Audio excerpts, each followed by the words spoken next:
il y a une œuvre de Duchamp, vous savez, le soi-disant père de l'art contemporain, qui s'appelle Fountain, La Fontaine.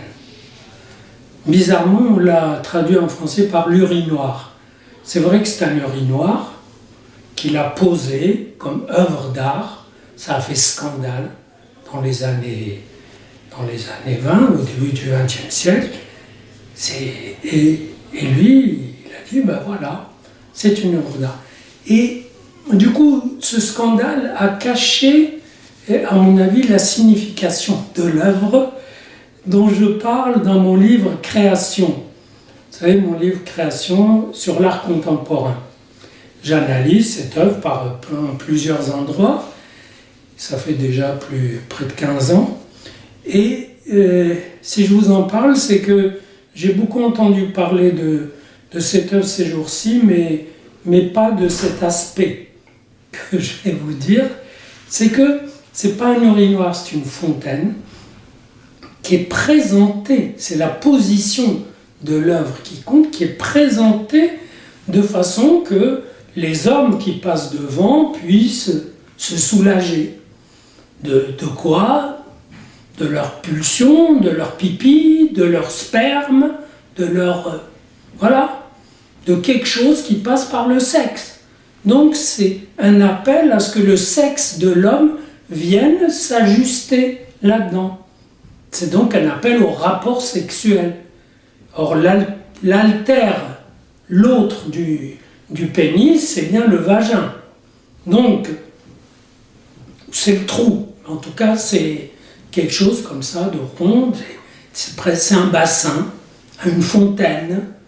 Et puis, il y a un tuyau qui fait passer du liquide derrière. Ça veut dire qu'il y a un corps vivant là, avec ses sécrétions, avec son sang, sa circulation de vie. Et donc, c'est une œuvre que je trouve assez belle, au-delà de l'aspect provoquant, et même grâce à cet aspect, mais qui ne tient pas simplement au fait de mettre un objet industriel comme ça dans un musée. Ça veut dire déjà que l'idée majeure de Duchamp, qui est que dans l'art contemporain, le spectateur, c'est la moitié de l'œuvre. Dans ce cas, c'est évident. Tous les spectateurs sont appelés, ils sont absents, mais ils sont appelés, ils sont présents par leur absence pour venir ajuster leur sexe à cet objet, donc qui en devient érotique.